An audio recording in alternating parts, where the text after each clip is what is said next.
بسم الله الرحمن الرحيم. السلام عليكم ورحمة الله وبركاته. مقعي وعد فتاح أحمد جامع يوتيوب كداونا يسان وعد فتاح التري ولا لي المقال عصب كسودو هذا يقول عصبتها ولا لا سكراب كيسار هذا يقول عصبين ولا لايك تماركتي دع وحوين معان يرجلين بأيتاي وعندكم مع سنتين يرجلين تيني والله أنت سبسكرايب يسارت وحل قياس كريحتها معان كل جيل مدح يسارنتين أوكي waxaan u gudgalaynaa waxaan ka hadlaynaa insha Allah in lamaanaha isku cusub oo wiligood xitaa salaamu calaykum isdhihin oo chatting iyo Facebook iyo WhatsApp iyo hatta la isku arkin laakiin Ilaahay calaf isku daray aniga ahaan qofka aadan dabeecadiisa noqonin ayaa ku wanaagsan inaad guursatid sababo badan ayaa jirto sembris sanadooyinkan hadda lagu jiro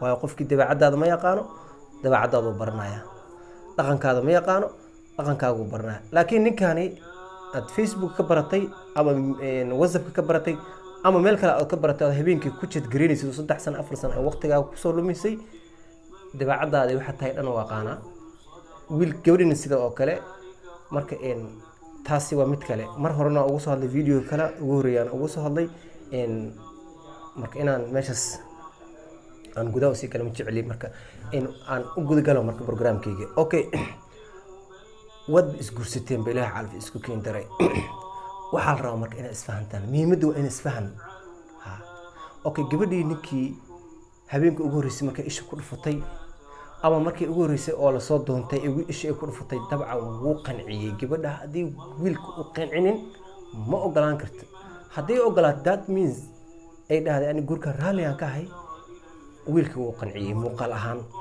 gabar walba waxay jeceshahay nin qurux badan oo size-keeda oo la jaha qaadi karto oo isdheys ninkan waa isfahmi kartaan camal nin walba saas naag iyo nin ba labadaas ay ka wada dhaxaysa okay sorry labadii qof guriga la imaaday arooska la soo sameystay wax walba soo dhaceen wax walba la soo dhameystay gurigaaga rasmiga ah imaaday marka anyway gabadha waxa laga rabaa marka inay ninka dabeecadiisa ay barato wiilkan sida oo kale dabeecadiisa inuu gabadha dabeecadeeda inuu barto okay isbici ugu horeeyay labadan qof ay kala xishoonayaan dabcan qof kale wuxuu leeyahay qofka ku degdegin kan kale wuxuu leeyahay kan kale ha ku degdegin marka istiji qof kale uu sharfaya inta la iska baranaya oo fiirso gabadhii waxay isleedahay yaan laga dareemin wiilkan wuxuu leeyahay yaan laga dareemin aan soconays marka qofkan hadii xitaa wuxuu ahaan jiray iska macnaha iska yeelaya marka wuu la qabsanaya marka noloshaas uu la qabsanaya marka okay habeenka ugu horeyso ninka waxa loogu baahan yahay gabadha inuu habarto u sheekeeyo noloshiisi laakiin fan iyo inuu meesha soo gelin uu dhaha aniga saan ahaan jiray waxaas ma wanaagsano laakiin wax yar oo adiga noloshaada ku xisaabsan oo yar oo kooban inaad gabadha ugu sheekaysid gabadha dabcan inay habeenka sanba kula hadlina laga yaabaa waxay ay dhahdo laakiin waad ka keysin kartaa waxaan waa dumar inta yarista hadalada isdhaafsanaysaan aad ku filan gabadhii okay gabadha marka waxa loogu baahan yahay muhiimadda ugu horeysa waxa loogu baahan yahay ninka inay qadrin ay siiso inay subaxii hurdada aysan ku daahin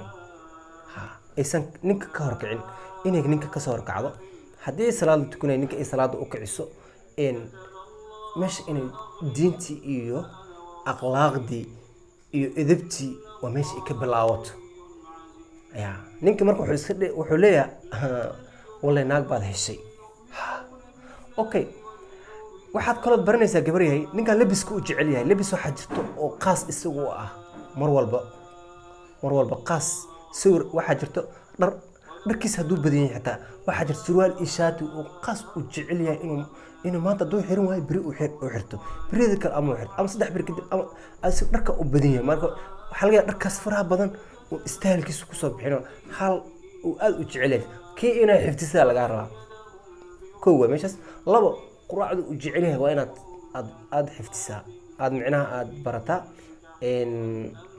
qadada sida oo kale, habeenkii cashada sida oo kale. Okay, midaasi waa gabadhi.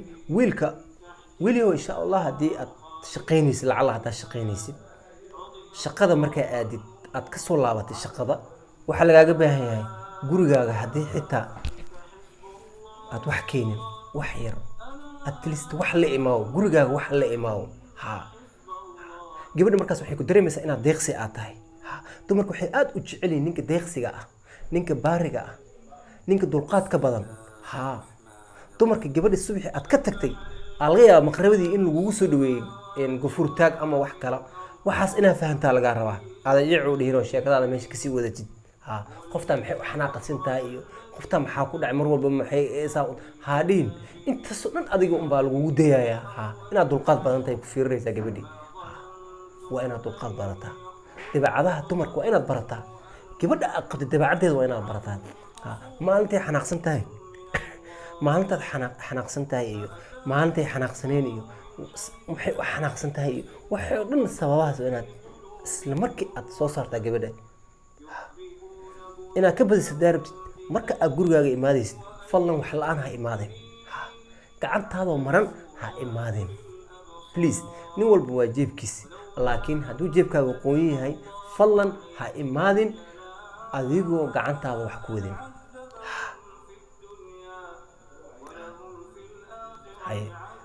Okay, gabadha way kugu cusub tahay, saa adiga rabto horta markaas kama helaysid.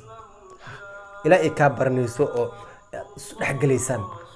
hadhowti markaad isgashaan waxaad ogaanaysaa inay boqoro tahay. laakiin inta ugu horreysa waa inaad dulqaad u samaysaa. aad dulqaadataa wax walba ay kugu samaysaa. aad dulqaadataa. xayaati xabiibti le ku haysaa le adig. haddii la israaligelin wallahi wax soconaya malahan. guri oo buuq ka jirin, oo guri walba buuq ka jirin, wallahi Soomaaliya siin ka jirin. waa isfahna lagu joogo. buuq waa jira laakiin isfahna. markuu qof kale xanaaqsan yahay, qofka inuu iska aamuso. gabadha Sembri markay ay xanaaqsan tahay, ay aamusan tahay, aad arkaysid, fadlan iskaga aamus. baafkaa gal iska soo qabayso, waxaad arkaysid meesha la iska cun, iska saaxo. ha la qeylqeylina gabadha. weligaaga hala murmin gabadha. xabiibti maxaa kugu dhacay? hadal ma macaan badan oo qalbigeeda qaboojinaya. wallahi waa lasii wadaa haddii la dhahana wax dhamaana ma aha. programkan waxaan rabaa inaan mar kale ka hadlo, laakiin waqti ma hayo. laakiin waxaan jeclaan lahaa, waxaan soo bartay waxaa la varicose cell waxa la jirto, xanuunka ku dhaca adiga qaybta dareenka ama adiga qooraha ku dhacaan. dadkaas marka waxay u badan karaan inay 6 sano, 3 sano, 4 sano aysan waxba dhalin. marka haddii lacala qof noocaas uu jiro, aad ogtahay dadkan isqabaan inta 2 sano, 3 sano, 4 sano is jiraan wali waxba dhalin, talada waa la isku leeyahay. dhalmadan Ilaah baa haayo, cunug iyo caruurba Ilaah baa haayo, laakiin tala ayaa jirto. talo in qofku intuu ka aqoon badan yahay, ka tala badan yahay Allah. marka waxaan jeclaan lahaa in aad ila soo xiriirtid Facebook igala soo xiriirtid. Facebook wuxuu connect ku yahay YouTube-kayga. insha Allah haddii aad ogtahay gabar iyo wiil oo isqabo intaasoo sano isu dhalin, wallahi aniga ma dhahayo maanta macnaha taladayda ayaa 100%, laakiin inta aan soo bartay run ahaantii waxaan jeclahay inaan ii soo gudbiyo. videogan hadduu ku soo gaaro aad daawado, fadlan sii sheegay si ay dad kale u daawadaan. haddii uu dhibkaas ku haysto oo varicose cell hadduu ku haayo xanuunkan, 2 qayb waaye. wallahi inaan ka hadlana ma wanaagsanin, laakiin 2 qayb waaye. qofka marna wuu ku dhashaa, marna markuu 30 gaaro ama 25 shaqada uu ka shaqeynaya darteed inay ugu keento laga yaabo. marka yar fadlan waxaan jeclaan lahaa in oo haddii aad u sheegaraysid oo qofka inuu arkaa laga yaaba, fadlan waxaan rajeynayaa khayr. insha Allah waa inoo mar kale.